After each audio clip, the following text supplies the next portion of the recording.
Welcome to the Wild Enthusiasm for Living podcast. I am your host, Dr. Melissa Mann. Join me for conversations about possibilities and tools for having more joy, more play, and way more of you. What would it be like to wake up every day with a wild enthusiasm for living?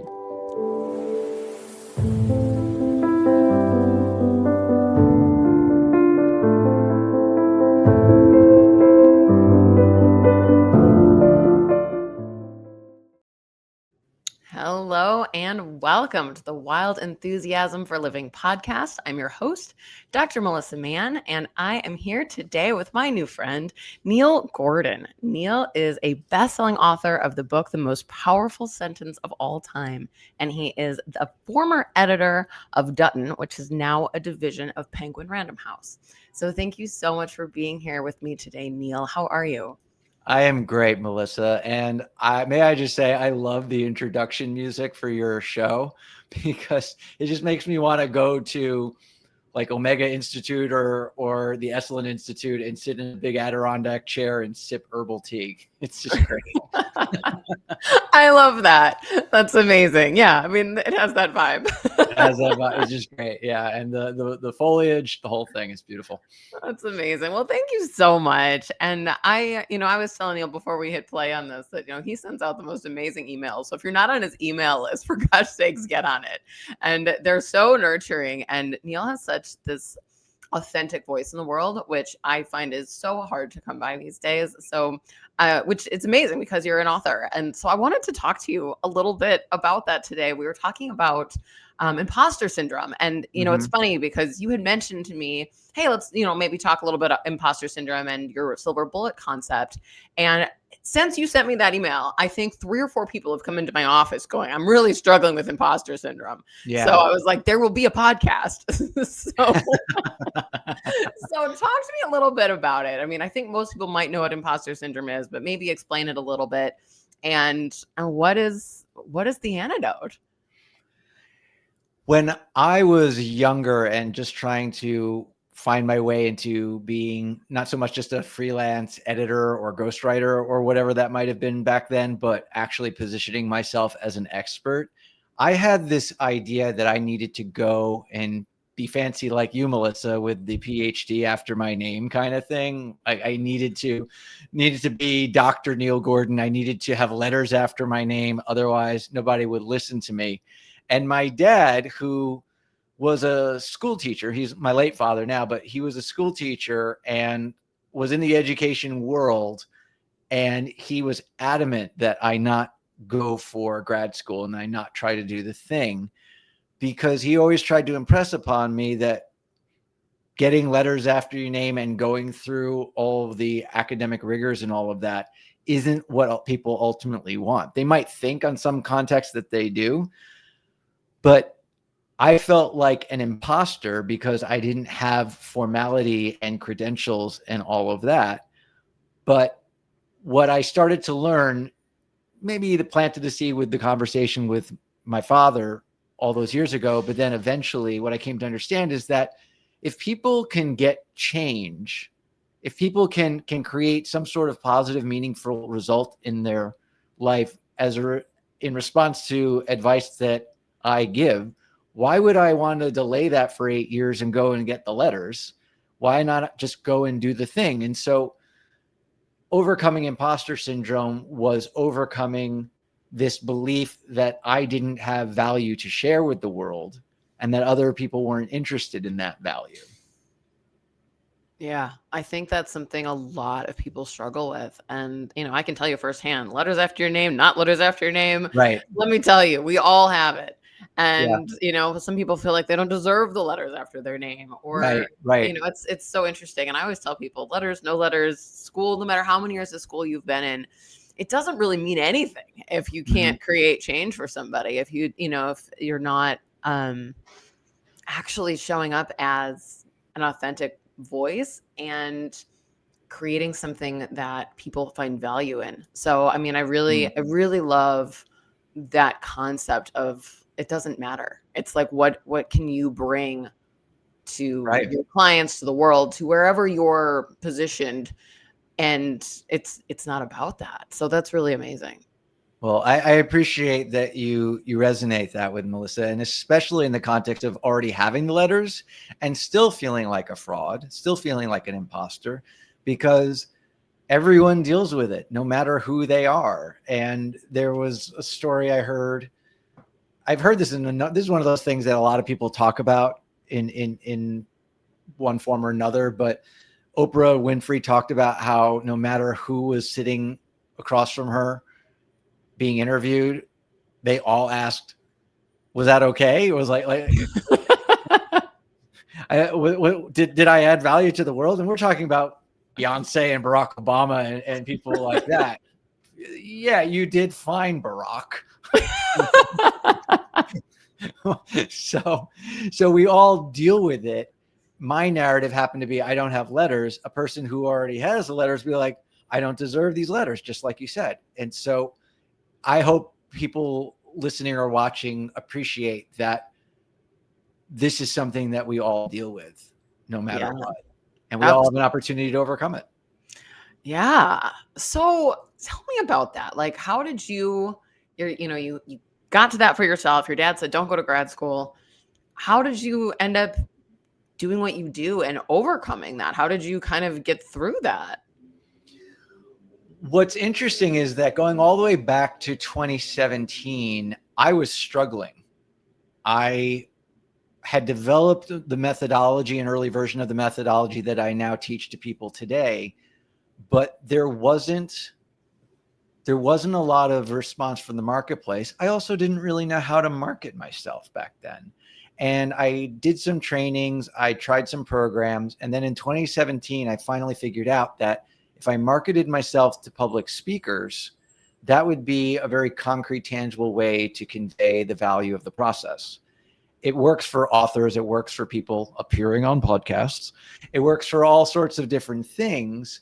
But the public speaking thing was just something people knew they wanted to solve for. And therefore, they were very interested in clicking on an ad or watching a webinar or whatever it is. And when I had such an immediate response and I got so many people wanting to talk to me and work with me, that eradicated the final vestiges of imposter syndrome that I had. Is that something just clicked into place and I got the feedback from those around me, and that fed an ongoing and growing belief that I had something of value to offer.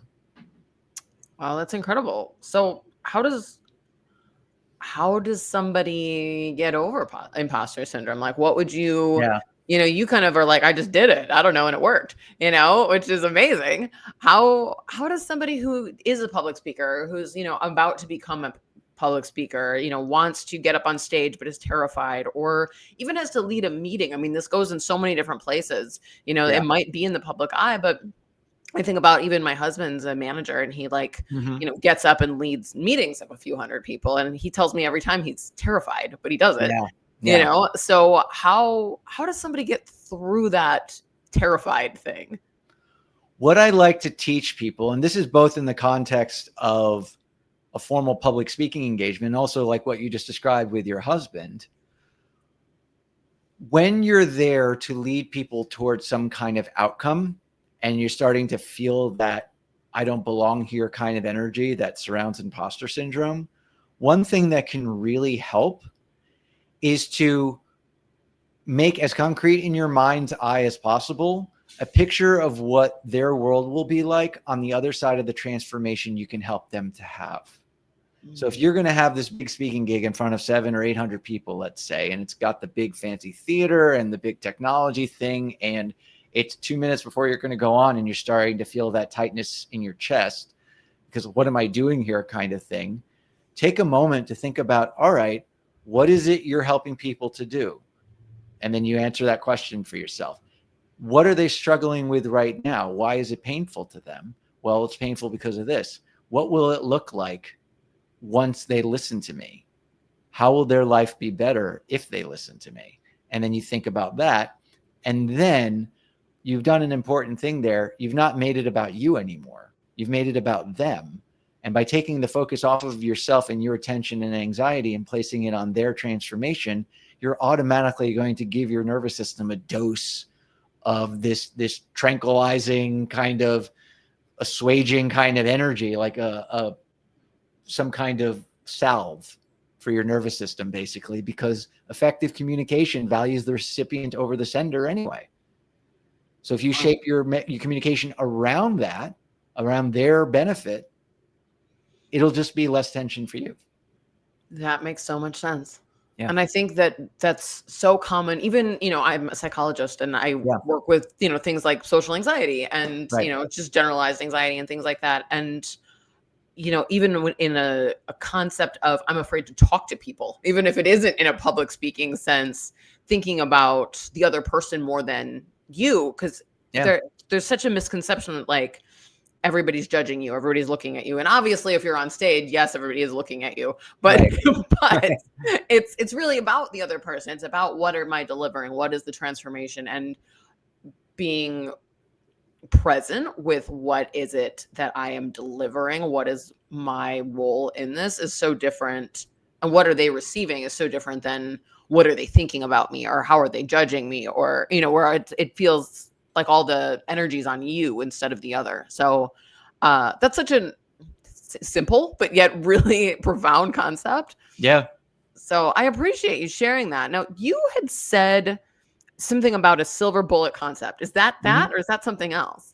Well, that becomes a bit more of a methodology. Like when I help my clients to put together a signature talk, for example, or even a TED-like talk, I have a certain process that I help them to go through that basically does a really good job of eliminating imposter syndrome in the planning stage, in the general sense. Yes, I belong as a thought leader. I belong as an expert teaching others how to do a thing. And to understand that, it helps to tell a story of one of my clients from, and we still work together today, but we started our work a few years ago. And she's in the trauma space, like trauma informed, trauma responsive organization type space, and teaches these organizations to be more trauma informed. And because when we got together, it was in mid 21, and that was still like we were still in the middle of taking vaccinations and coming out of lockdown. There's still a lot of headlines about the pandemic at the time. And she saw that there was a real need for her work. There was a real need for her expertise, but it just wasn't resonating. She just wasn't getting traction. And this, of course, brought in that kind of imposter syndrome kind of thing. Maybe I'm not right about this, or maybe I shouldn't be talking about this. And then what we did when we started off working together, what a lot of speakers and a lot of experts do is go on stage or in other contexts, they try to provide as much information as possible. This is a compensation for the imposter syndrome, frankly, because they think, all right, as long as I give them a lot of content, a lot of stuff to work on, then at least I could show them how much I know and they won't think I'm a fraud anymore. But the problem with that is that people aren't machines. They can't just absorb as much information as you give them, especially with the overwhelm of the information age. And so what I have had her and have my other clients do is distill all of their expertise down to one idea, one sentence that encapsulates the essence of the entire thing. We see this sentence as it shows up in the most popular TED Talks. It shows up as the most highlighted passage in the Kindle editions of ebooks. Like one example is Ed Catmull, who co-founded Pixar, and 10 plus years ago, he wrote the book Creativity, Inc. And you go and you read, and a quarter of the way into the book, he says, getting the team right is the necessary precursor to getting the ideas right. It's like that's the distilled essence of the entire approach to Pixar. You find the right team and all the ideas will come into play. And so they have these ambitious movies that do really well. And you have Yuval Harari, who wrote Sapiens. And he says 10% of the way into the book, maybe. I read on Kindle, so I always see percentages. It's like, oh, so it's 40 pages, Neil? Sure. Anyway, about 40 pages into the book, he says he's speculating, how did we form like these big civilizations with millions of people. And he said the secret to it was fiction. Large groups of strangers can cooperate when they believe in common myths. So that's how you get a civilization. The secret sauce, the underlying essence of it, is believing in the same myths. And so that is a specific kind of sentence. It's this cause and effect sentence. When you take this action, you get this result. When you get the team right, you get the ideas right, and so on and so forth. And so what does this have to do with imposter syndrome? When you understand all of what you do, all of the expertise you've amassed for 10, 20, 30 years, and you can say it in a few seconds, in one sentence, suddenly everything just lands with yourself. You understand your value to the world. You understand what they need to hear from you. And so to go back to my client, you can even see in her testimonial, she's just like, yeah, I tripled my speaking fees. I got all of this ROI, et cetera, et cetera. But the reason I wrote this testimonial is because of how much it shaped my confidence. Wow. She just felt like she belonged in this work because it wasn't all this noise in her head. It was one thing that she could say in 5 seconds or 30 seconds or 5 minutes, whatever it was. And that really hockey sticked her work. It really changed everything for her. And she doesn't feel like a fraud anymore. Wow. That is some of the best advice I think I've heard on the topic of public speaking, but I think it can go into so many different areas too. Oh, of course. Yeah. You know, Everywhere. of like, what do you stand for? Like, what is your message? And to get that really clear, you know, and then from that space, everything else sort of falls into place. But you're right. People definitely do the, let me tell you everything I know about everything thing. And you lose your audience. So it really does make a difference if you have your one sentence. And that's, I mean, something you talk about in your book is the most powerful sentence of all time. Exactly. Is that the concept, or I haven't read your book yet? Oh yeah, of course. No, you're fine. Yeah, that's the sentence. Yeah. That's the idea. And why do I get away with such an audacious title? Because this silver bullet-like sentence has been showing up for 2,500 years. We see it from Socrates and Plato and Aristotle. We see it from Sun Tzu. We just see the most renowned thinkers of all time all coming back to this one thing. And when you look these people up on goodreads.com, where they organize all the quotes, the ones with the most upvotes are this kind of sentence. And so it's not so much Neil made up this thing. It's like Neil observed a pattern that has worked really well for some truly powerful and influential people. That's excellent. Excellent advice. And I think that's something that people nobody says that to them. You know, it's a lot of, you know, here, write a keynote, or here, write a thing, write a book, right? You know, and don't really hone in on, but what is your actual message, and how can you deliver it in a relatively succinct way and then build on that? So that's really amazing. And it sounds like that in itself gives people more confidence because they get clear on what it is that they're delivering. Is that accurate?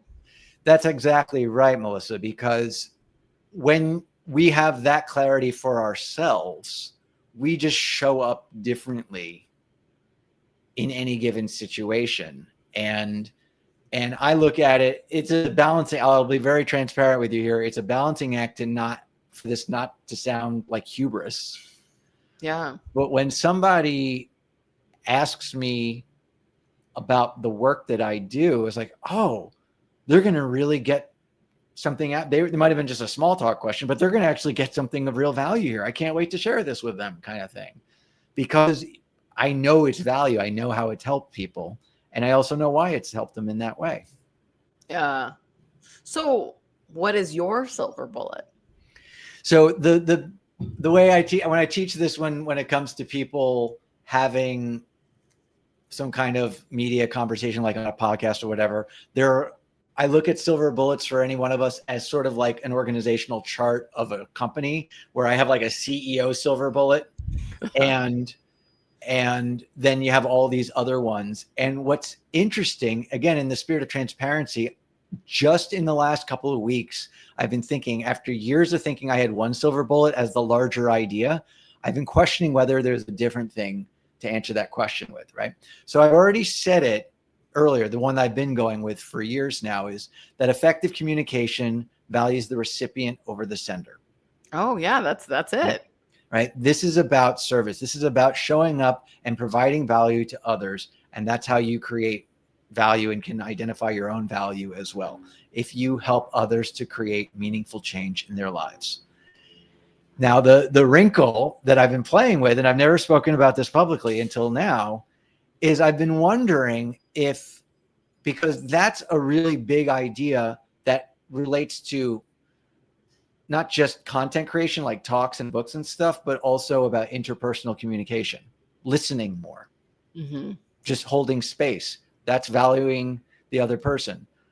But in the specific realm of creating content, what the main silver bullet is sort of becoming is the central significance of accessibility. You create momentum around your message when you make it accessible. The more accessible you make it, the more momentum you create. And that's the larger idea that drives at least the content creation side of things. That makes sense. I love that. Accessibility is the engine that drives everything else, because if people can't access it, then it didn't have value for them. So how can we make choices, tell more stories, distill things down to a silver bullet, make next steps very simple and palatable? These are all things that make the material more accessible. That makes sense. Talk a little bit about that, if you don't mind, of talking about stories. I think it was relatively recently. There was an email about different ways to tell stories. Sure. And I think that's something that people struggle with a lot. Is I'll hear people start to tell a story and they'll be like, but the point is, and they sort of feel like they've rambled on too long. And then they're like, let me just sum up. But there's such an anxiety sort of underneath where people often feel like they're rambling, or they're not getting to the point, or this is making sense. Do you have any tips on just general storytelling? When I was in 4th grade, I was in the play The Jungle Book, based on the Disney cartoon, and I played King Louie the orangutan. I love that. Right, he had that big song and dance number in the movie, and I had seen the movie, and I was a little ham, so I just self-choreographed the number just to be a very literal interpretation of the lyrics. But I had so much manic energy and I was kicking my legs all over the place that it didn't matter. Like when I first did it for my class, they cracked up, and then the audiences, because you remember what it was like to be in a 4th grade play. Sure. No way. I'm not going to let you do that to me. I'm going to run away right now. I mean, it was just so wooden and just like, and I was just a maniac on stage in rehearsal. Then we do our first performance in front of half the school, and it was also the first time I wore my full costume. And I had these big furry gorilla slippers on, as well as these brown tights. And what happens when you have gorilla slippers on tights? Oh no. I'm doing my big number and I'm kicking my legs every which way, like I always did. And then the left slipper slips off my foot and lands in the pit between the stage and the audience. And I had the 4th grade equivalent of an oh crap moment. And I honestly, Melissa, to this day, I still don't know what possessed me to do this. A split second later, I just reared my right foot back and hurled the other slipper off, and it sailed halfway across the auditorium. And everyone went wild. And I deliberately kicked my slippers off every performance after that. And I realized that sometimes the greatest catastrophes are the greatest opportunity for success. So I just took you through a little story. It was excellent. Thank you. Thank you. To set up what your original question was, any tips about storytelling? There was a moment in that story that made it worth sharing with you. There's a reason why I chose that. And that's actually a longer version than I usually tell. It was a little more detailed than usual, but I just decided to have a little fun with it. But it came to a point and it had a lesson at the end. The reason why is because of the moment that the first slipper fell off. It was a moment I didn't see coming. It was a moment of the unexpected. The reason why a story about our lives, a true story about our lives, works is because we successfully incorporate the unexpected into it. Because when something we don't see coming happens, we suddenly have to adapt, like I did by kicking the other slipper off. And the adaptation leads to a learning moment. And the learning moment is that lesson at the end. Like sometimes the greatest catastrophes are the greatest opportunity for success, which, by the way, Melissa, also happens to be a silver bullet. I heard it. So you heard that, right? So, and when we think about Aesop's fables, and the most famous fable, of course, is the tortoise and the hare. And the actual literal telling of that story, when you find a book of Aesop's fables in the store or whatever, at the end of that, it says, slow and steady wins the race. Yeah. Also a silver bullet. So the point is, whether it's an Aesop's fable or it's a story we're telling about ourselves or whatever it is, our success with a story is based on how well we incorporate the unexpected. That's the point. Yeah. Wow. That's amazing. And it's funny because I think that when people worry about storytelling, they think they're giving too many details or they're telling too much. Right. But even the story that you just gave, it wasn't super concise, but I was on the edge of my seat the whole time listening to you talk. Right. So there was something in that kept me interested, and it was, I'll have to listen back because there was so much detail in it that I can picture it. I can picture fourth grade you on stage kicking off your slipper. Like, I have the whole image in my mind, which I think does make a good storyteller, is where you can create a picture for somebody. And then I love that part of incorporating the unexpected, because I think that is what it makes a story memorable. Is that what you would say is true? Yeah. Oh, absolutely. I mean, it's the sort of thing where if you have everything happen as it's supposed to, it's technically a story because you're recounting events from the past. But if nothing unexpected happens, what is it? I remember the origin story of my deciding to set out to understand stories better was when I was working at Penguin as an editor, and a fellow, I was like an assistant editor, right, low on the totem pole, but a fellow assistant editor she was a Francophile. She had a real love of France, and she spoke French and all of that. And I kept telling her, I had to tell her this story about when I went to Paris and I met this guy on the commuter rail going into the city from the airport.